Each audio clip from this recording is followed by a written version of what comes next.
அடியார்களுக்கு அன்னம்பாளிப்பு செய்வது மண்ணினில் பிறந்தார் பெரும்பயன் மதிசூடு மன்னலார் அடியார்தாமே அமுது செய்வித்தல். நீ மண்ணில் பிறந்ததோட பயன் என்னன்னா அடியார்களுக்கு அன்னம்பாளிப்பு அமுது செய்கிறது தான் அப்படின்றது ஞானசம்பந்தர் வாக்கு. பூம்பாவை எழுப்பும்போது அந்த பாடல் தான் பாடுறாருன்னு சேக்கிழார் சொல்கிறார். அட்டிட்டல் காணாதே போதியோ பூம்பாவாயின்னு இவர் சொல்கிறார். அப்படி நம்ம முனையிடுவார் போர் முனையில் பெரிய தவம். இதை நம்ம இன்னொரு நோக்கோடு பார்க்கலாம்.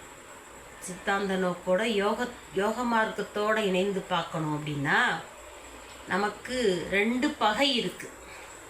அதாவது புறப்பகை இருக்குது, அகப்பகை இருக்குது. புறப்பகை நம்ம புலன்கள் தான், ஐம்புலன்கள், மெய் வாய் கண் செவி மூக்கு என்று சொல்லக்கூடிய ஐம்புலன்கள்.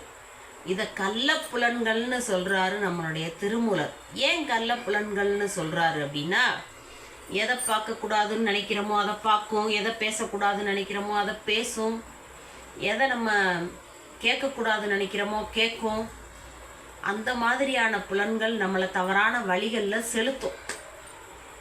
அதுதான் இந்திரிய வயமயங்கி இறப்பதற்கே காரணமாயின்னு சொன்னார் மணிவாசகர். கள்ளப்புலன்கள்னு சொன்னார் திருமூலர். அப்படி வழிகளில் செலுத்தும்.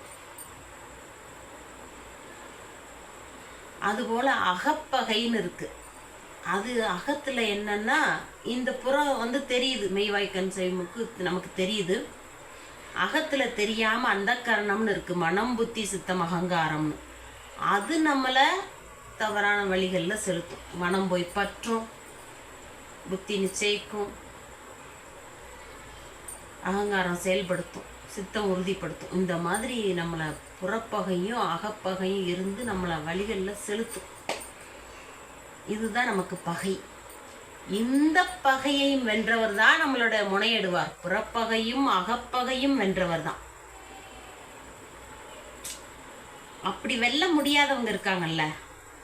இப்போ புறப்பகையும் அகப்பகையும் வென்று இருக்கார் நம்மளோட முனையிடுவார்னு வச்சுக்குவோம். இப்போ இந்த சாதாரணமான நம்மளை போன்ற மக்கள் இது 2ஐயும் வெல்ல முடியாது, புலன்களையும் வெல்ல முடியாது, கர்ணங்களையும் வெல்ல முடியாது. அப்போ அவங்க என்ன செய்வாங்க? முன்னேடுவார்கிட்ட போய், ஐயா இந்த புலன்கள்னால நான் உலகிலே இருக்கேன், மேலான நிலைக்கு போகவே முடியல, இந்த பகையை வெல்ல முடியல, இதை நீங்கள் தான் எனக்கு உதவி செய்யணும் அப்படின்னா அவங்களுக்கும் உதவி செய்கிறாரு குருவாக இருந்து அப்படின்னு யோக மார்க்கத்திலையும் நம்ம பார்ப்போம்.